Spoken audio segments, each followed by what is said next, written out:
And this lady shall be called King. A teenage girl soars to sovereignty, backhands her betrayers, carves a cave castle out of a mountain, and does the most shocking thing of all in the 12th century. Divorces her deadbeat first husband. A weird historical figure. What? I always look like this. Yes, I do. Maybe you need glasses. No, readers don't count. Howdy ho, history buffs. It's your history homie Bemuda. Do people still say homie? Well, I'm gonna. Hey Harold, did you know, in addition to Georgia being a southern state in the old US of A, it is also a country? No, different place. A country on the east side of the Black Sea, bordered by Russia and Turkey. Do you know any other places that have the same name? Well, leave an answer in the comments.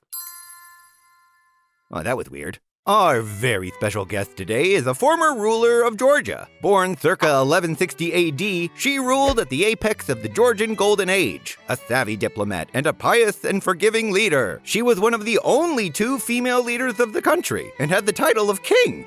Hey everybody, it's King Tamar of Georgia. Hello, King Tamar. Oh, Bemuda, hello, my adorable little red beetroot. Did you get the flowers they sent you? I did. You're such a sweet, skinny cranberry.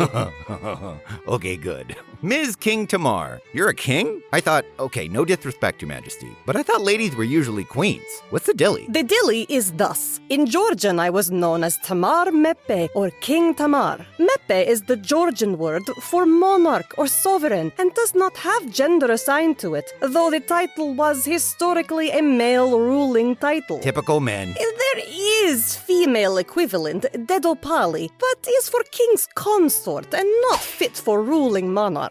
Famous Tsar of Russia, Ivan the Terrible, said I was the most wise queen of Iberia, endowed with the intelligence and courage of a man. A little backhanded there, Ivan, but okie dokie. Successful ruler, loved by Georgians, made a saint by the Georgian Orthodox Church, and there is even small airport named after me. The pinnacle of human success. All right there, funky friends. Weird counter on the board. Pre-existing points for some of that stuff you just said. Time on the clock. And let's get weird. Begin! Somewhere between ages 12 and 18, I started ruling Georgia with my father. Take your daughter to work day. My father, George III, faced a rebellious faction of nobles in 1177 who tried to install my cousin Demna on the throne. My father crushed the revolt and punished Demna by blinding and castrating him.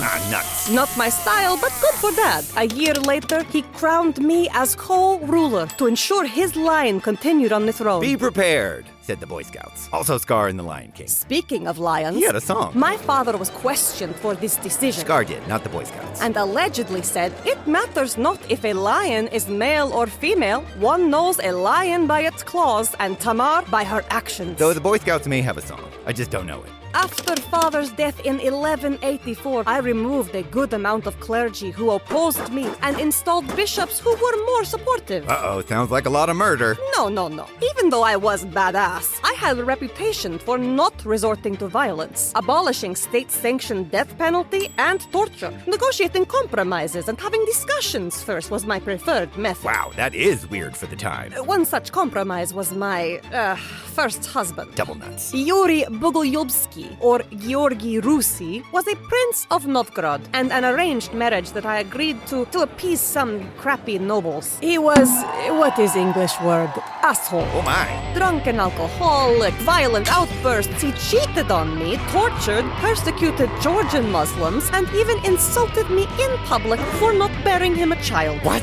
Oh, the very nerve of that. Easy, my kidney bean. I may be forgiving and avoid violence, but, well, to quote famous character from 90s sketch comedy show, homie, don't play that. Oh, see, Harold? And so I did what was unprecedented at the time. I divorced and exiled him to Constantinople. I feel like exile is the part of divorce you don't hear about anymore. Which meant that I chose my next husband myself. And Gamerto Chemo, what a husband. So you're happily married. Very. Triple nuts. David Soslan was my new military commander. My aunt said that he was a man hewn from stone and reared on wolf's milk. Well, calcium is important. He held status as king's consort and was subordinate ruler to me. Together we had 2 children, and my daughter would go on to be second female ruler of country. Okay, that's pretty dang awesome. David led my forces across many various campaigns of expansion and defense of Georgian land, including obliterating 2 revenge coup attempts from ex-husband-Yury. Geez, buddy, take a hint. This all gained me some attention from one particular leader, Seljuk Rum Sultan Ruknaldin Suleiman Shah, Gesundheit. also known as Suleiman II.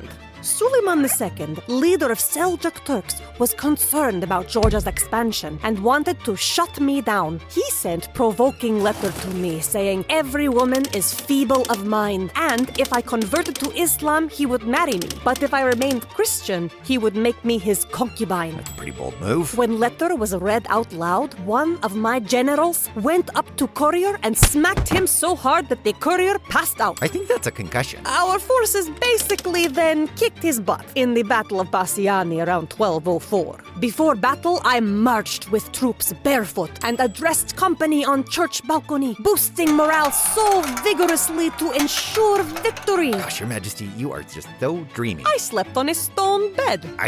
Why? Well, to show devotion to God. I was deeply spiritual and kind. I was known for fasting, providing protection for Christian pilgrims, and distributing some of my handmade embroidery to the poor. There is even a famous epic poem about me, The Knight in Panther's Skin by Shota Rustavelli. No, my dad told me a poem once. Something about a guy from Nantucket. I transformed mountain into cave city. Oh! Vardzia, excavated from the slopes of the Erosheti mountain, started as fortress by my father, but I chiseled deep into mountain, expanding of many more elaborate caves and chambers. 6,000 rooms across 19 levels, including 25 wine cellars, a nunnery, 15 chapels, and an apothecary. Dang, girl. Sadly, my life ended by contracting mysterious illness. Loyal subjects were worried my body would be disrespected by enemies, so my burial was kept secret. It is said 1919 archaeological excavation found what they thought was my tomb. It had inscription that said, "Whoever touches this grave and dig or express disrespect will be cursed forever." So the workers refused to continue excavation. Ah, man, we gotta get that fixed. Those signs are very expensive. So anywho, I think that's gonna do it for us today. Oh, wow. I want to thank my very, very wonderful guest, King Tamar. Thank you so much, Your Majesty. Anything for you. You are a very sweet boy. Gosh, it's too bad you're married. And dead. I know, sweetheart. And remember, being weird is okay, unless... Oh, wait, I don't think there's a caveat this week. Usually our guests' weird stuff is mostly horrible, so I have to say, like, being weird is okay, unless don't be like these guys and do all the murder or something like that. Well, you did say guys. I am first lady guest, yes? Okay, that is a very good point.